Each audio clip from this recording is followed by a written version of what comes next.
Bueno, 36 de las 7 de la mañana saludamos a Victoria Tolosa Paz. Ella es diputada nacional de Unión por la Patria. Tiene la gentileza de atendernos en esta mañana muy temprano de miércoles lluvioso. ¿Cómo le va? Buen día. ¿Qué tal? ¿Cómo están ustedes? Gracias por atendernos. Por favor. Bueno, planteábamos en el repaso de los temas del día dos que me parece que son recontra importantes, dominan la agenda periodística. Uno de ellos tiene que ver con lo que habrá de ocurrir hoy en la Cámara de Diputados de la Nación, que es la determinación que ha tomado el bloque del que usted forma parte y algunos otros más, de ratificar leyes que son centrales para la salud económica de sectores vulnerables, como es la situación de los jubilados y ni qué hablar la situación de la discapacidad. Y otro tema vinculado con el fentanilo, que también fue nota en el día de ayer por alguna resolución de peritos de la Corte que intervinieron a pedido del juez Kreplak. Empecemos por lo de esta tarde, el mediodía en el Congreso de la Nación, diputada. ¿Qué chances tiene la oposición en este caso de conseguir la ratificación de esas leyes y en consecuencia el rechazo del veto de Milei? Bueno, como decimos Albino, estamos ante una sesión histórica, por la complejidad de los temas que se van a tratar hoy, por la voluntad política de la oposición de ir a lograr por primera vez en este tiempo democrático una insistencia, una ley con un veto de una crueldad inusitada como es el veto a las personas con discapacidad y a nuestros jubilados, sobre todo al colectivo de discapacidad que anoche estaba apostado a la puerta del Congreso, en la plaza de los dos Congresos, bajo la lluvia con sus familiares, insistiendo justamente en conmover el corazón de legisladores nacionales que no sabemos a qué se aferran, ¿no? Que no tienen la sensibilidad, pero también la responsabilidad de saber que esto no rompe ningún equilibrio fiscal, que estamos hablando con mucha responsabilidad de la actualización de los nomencladores en tanto lo que se le paga a los prestadores de los servicios de discapacidad.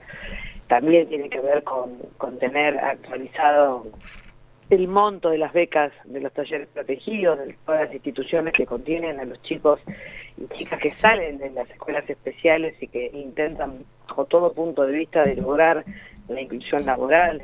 Tiene que ver con tener una mirada superadora de la mirada médico-hegemónica que le ha puesto el gobierno de Javier Milei, igualando a la discapacidad una enfermedad y tratándolos únicamente con la perspectiva de la salud, que hay que tenerla por supuesto, porque necesitan de médicos, de enfermeros, de personal para poder vivir todos los días un poquito mejor, pero nosotros tenemos, y la Argentina había dado ya una discusión y un salto de calidad en que toda la Convención de Derechos de las Personas con Discapacidad rige en la Argentina y que tenemos que darles calidad de vida en todos los demás aspectos, ¿no?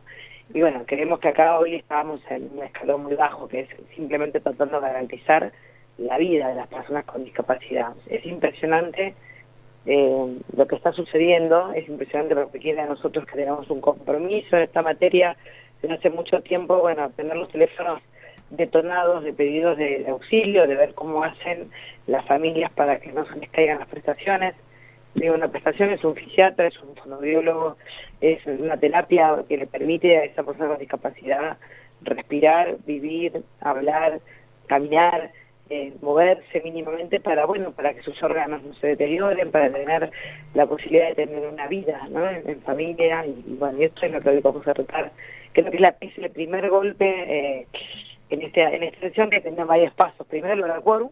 Segundo, lograr la existencia de discapacidad, y después imaginamos un desarrollo, una sesión muy compleja. Sí, ayer hubo una determinación de la justicia en ese sentido que fue muy contundente, ¿no?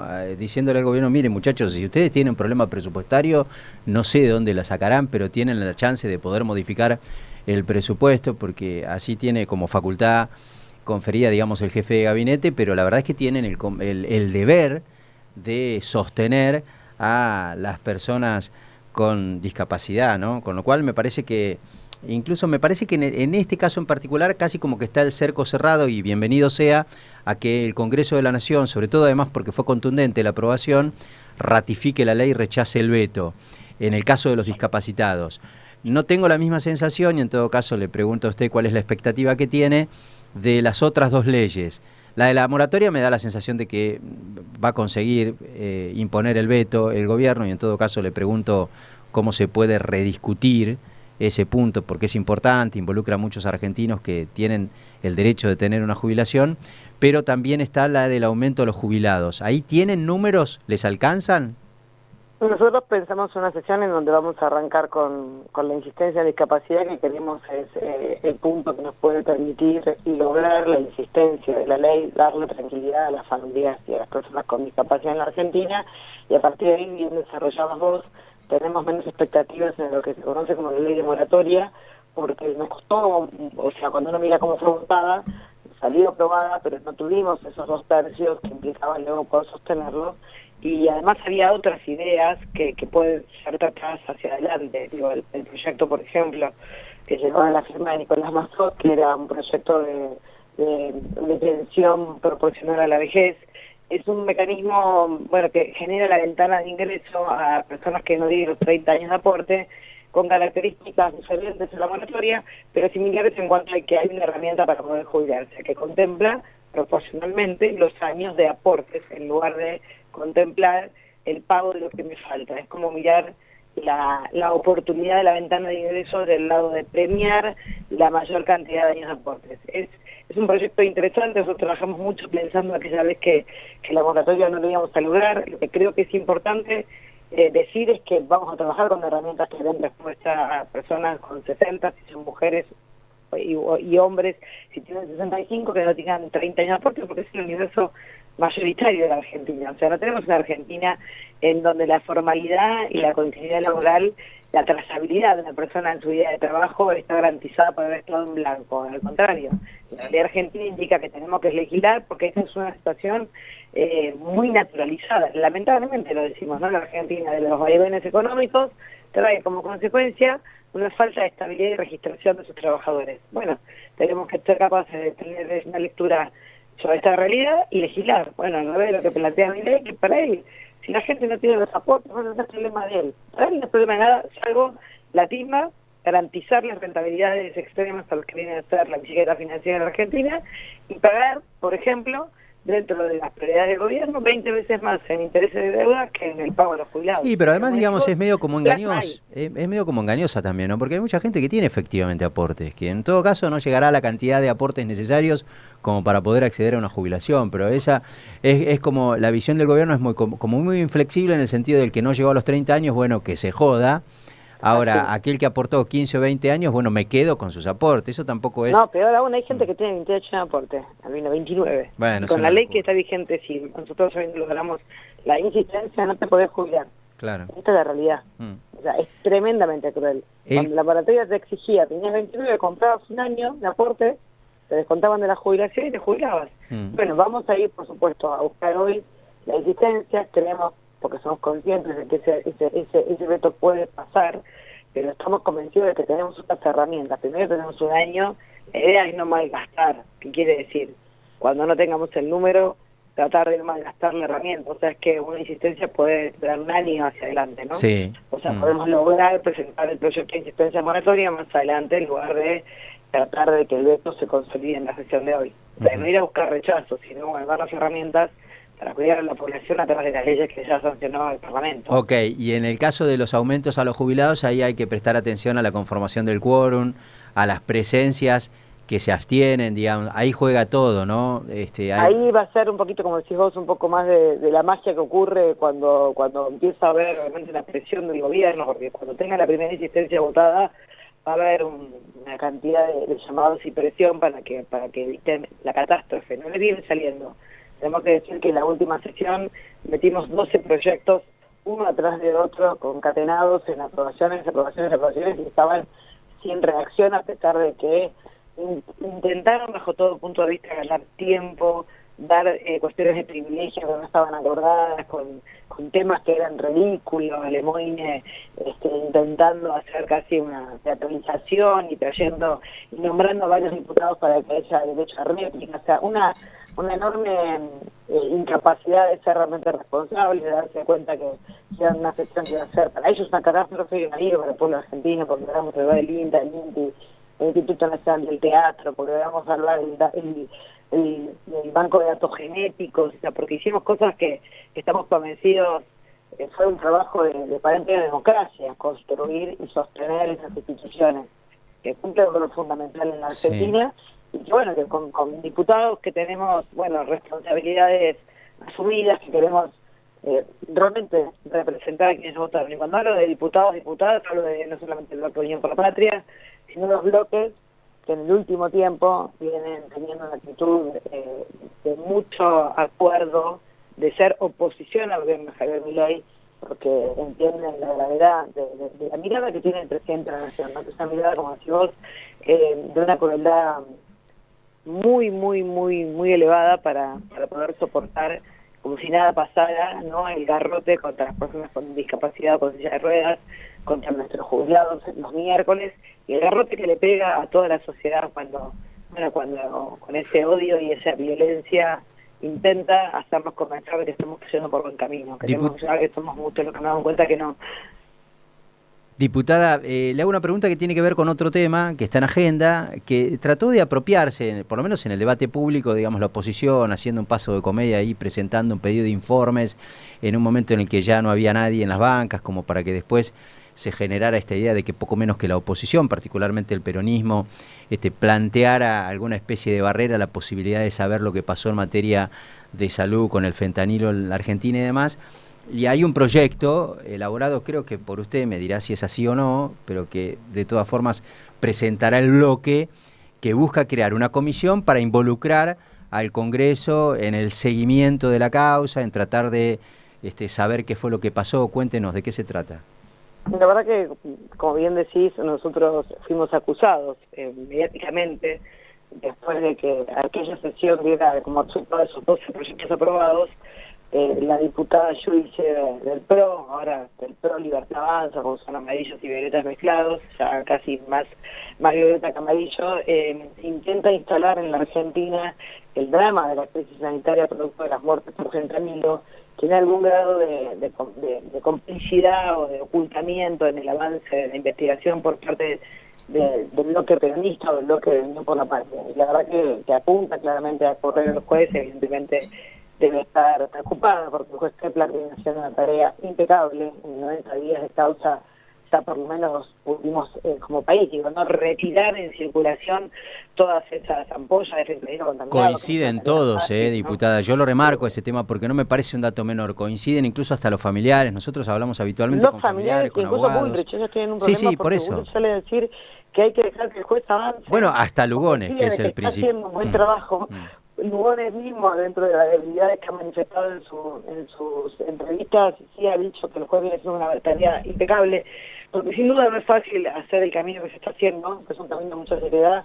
Yo al revés creo que esta bicameral le da la seriedad, o sea, no nos intrometemos en cuestiones penales, sí nos arrogamos las facultades de que si en el transcurso de la investigación bicameral, esto es la Cámara de Diputados y la Cámara de Senadores, con la responsabilidad que tuvo, por ejemplo, la bicameral de investigación de lo que fue la desaparición y las muertes de Lara San Juan, ¿no? De aquel submarino en la gestión de Macri, que terminó lamentablemente con los muertos de Lara San Juan. Bueno, lo mismo, estamos planteando una bicameral seria, que esté integrada por todos los bloques, incluso por supuesto por el judicio, que se saque el prejuicio que tiene y que ayude a mirar cómo en Argentina no le vuelve a pasar nunca más esto, y cómo tiene controles desde el Estado, que es lo que a mí me preocupa y me ocupa, ¿no? ¿Qué está pasando con el ANMAT? ¿Qué pasó con el Instituto Nacional de Medicamentos, en el INAME? ¿Qué está pasando con la aduana? ¿Tiene canal rojo? ¿No lo tiene? Sturzenegger dice que quiere destruir las capacidades estatales y nosotros sabemos que los precursores químicos, que son estos insumos que se utilizan para poder producir medicamentos como el fentanilo, pero también tienen un canal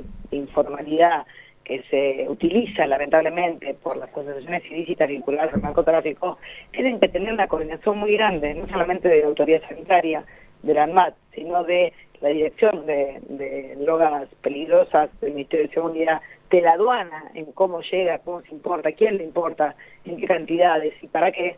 ¿Qué es lo que vino fallando? Porque para que el laboratorio haya contaminado, algo falló en Argentina. Independientemente de la conformación de la comisión, que supongo que reparará en una integración donde estén representados todos los espacios, incluso naturalmente el oficialismo, el objetivo es tener facultades como para poder librar oficios, me surge, digamos, un lenguaje muy jurídico, pero acceder a todo este tipo de información como para reconstruir cómo está funcionando el sistema. Y No hay dudas, eventualmente mira, citar al ministro Lugones. Mira, por supuesto, la facultad de la bicameral es llamar a los funcionarios que vengan a explicar cuáles fueron sus responsabilidades y el camino que se hizo. Nosotros tenemos una herramienta en la Argentina que el gobierno también intentó limitarla, que es el acceso a la información pública, que tenemos 10 días y desde que empezó a ocurrir esto, estamos todavía esperando respuestas que nos van a permitir a muchos legisladores tener mayor precisión. Pero ya por pronto tenemos algunas que fueron publicadas por ustedes, por los periodistas. El 2 de octubre hubo el primer informe de fallas, ¿no? De fallas de las buenas prácticas en la producción de medicamentos del laboratorio HLB Pharma y el laboratorio Ramallo. Esto es, la planta ya tenía observaciones porque tenía una denuncia persistente con un medicamento distinto, pero tenía. A partir de ahí se tiene que haber tomado alguna medida de parte de la autoridad sanitaria y de la ANMAT, que podría haber sido la clausura del laboratorio, de la planta o de determinada planta o de determinada acondicionamiento que tendría que haber hecho para poder continuar. Sin embargo, continuó la producción, llega el fentanilo contaminado y lo que sí sabemos y nos damos cuenta es que hay ventanas que tiene que explicar el ANMAT que hizo entre la denuncia del Hospital Italiano de La Plata el día que ocurre y, por supuesto, la alarma que tira el ANMAT para retirar el fentanilo.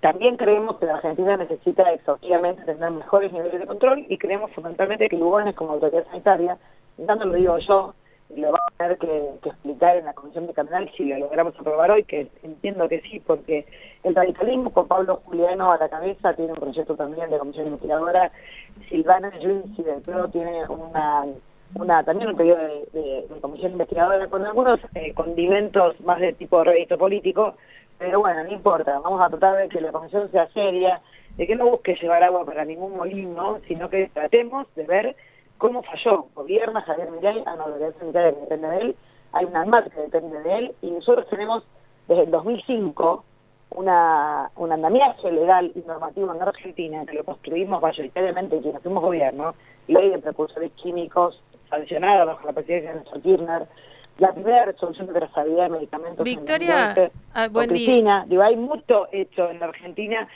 pero todos con una mirada de elevar las barreras de ingreso de este tipo de insumos que se llaman precursores químicos, que tienen una derivación con el narcotráfico. Y esto hay que atenderlo también. Victoria, buen día. Luciana es mi nombre. Justamente en relación a esto, ¿está previsto dentro de esta comisión que está investigando el caso, más allá de las indagatorias o las interpelaciones que se hagan por las muertes y por estos casos que estamos conociendo por el fentanilo contaminado, pero avanzar en algo más genérico que es apelar a la trazabilidad de una droga como esta que nadie de los que conocen o usan el fentanilo y conocen su potencial como droga legal e ilegal puede entender por qué no cuenta con un sistema de trazabilidad como otros precursores químicos. ¿Se pensó en avanzar en alguna regulación que obligue justamente a mejorar ese aspecto?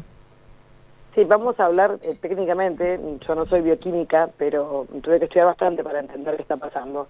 El fentanilo como fentanilo, obviamente es un fármaco, es un opioide que se elabora. O sea, quienes elaboran fentanilo lo pueden hacer a partir de precursores químicos, que son 4 determinados en el mundo, y Naciones Unidas fue quien eleva la barrera y obliga a la Argentina, bajo, por supuesto, un convenio que se firmó cuando éramos gestión en el año 2022 y derivó en el decreto 606. Cuando ustedes van a ver el decreto 606 el 23 de noviembre del 23, antes de irnos del gobierno, dejamos establecer una barrera que el mundo le pedía a los países que adherimos al sistema de Naciones Unidas, que teníamos que tener cuidado y máximos niveles de control de ingreso de precursores químicos, que son 4, el neofentanilo y otros que tienen siglas muy complejas, como si fuese realmente cuadros bioquímicos, que hacen justamente lo que permiten la elaboración del fentanilo. Luego tenés el citrato de fentanilo, que no es un precursor químico de esta naturalidad, pero que tiene sin duda una exigencia de trazabilidad como medicamento, porque vos tenés trazabilidad de medicamentos o tenés trazabilidad de precursores químicos, y son cosas distintas porque el mundo así ha establecido cuáles son los riesgos de este tipo de insumos. Bueno, esto es lo que nosotros estamos evaluando de la Comisión Investigadora. ¿Qué falló? Porque sin duda en el 2016 hubo, por ejemplo, una resolución de ANMAT que quitó alguno de este tipo de insumos que permitían llegar al fentanilo. Y bajo la presidencia, por ejemplo, de Mauricio Macri, yo lo dije, el fentanilo sale en la resolución 10.564 de ANMAT, sale como neofentanilo, sale como una de las partes del fentanilo. Nunca estuvo como fentanilo, porque el fentanilo se constituye a partir de la elaboración de todas estas unidades químicas, para decirlo de alguna manera bruta. Si hay un bioquímico que me va a retar, soy contadora, pero entiendo que lo que vamos a mirar como comisión, justamente con la presencia de especialistas, es elevar la barrera para que no haya ningún insumo, precursor químico o insumo que luego termina en un medicamento que permita ser derivado del circuito del narcotráfico. Entonces aparecerá el citrato de fentanilo con un grado de exigencia, aparecerán estos precursores químicos y otros que seguramente se nos están escapando, porque si hay algo que el narcotráfico aprendió es a fabricar drogas que hace 10 años no existían, como el fentanilo en Estados Unidos, en donde deja 50.000 víctimas, y utiliza y va cambiando. Por eso el ANMAT, como autoridad, va cambiando los listados y los anexos, anexo 1, 2 y 3, que tienen estas complejidades, porque el mundo va creando alertas de cómo el narcotráfico va mutando en la producción de drogas. Entonces, no es que esto se hace hoy y queda así. Tenemos que tener un Estado que permanentemente vaya regulando y modificando su realidad en función de cómo el mundo va trabajando lamentablemente con el delito de narcotráfico. Y esto creo que es la mirada que tenemos que tener de la Comisión, y esta es la mirada de un Estado eficiente, que no se quede con una letra muerta, sino que permanentemente va elevando las barreras.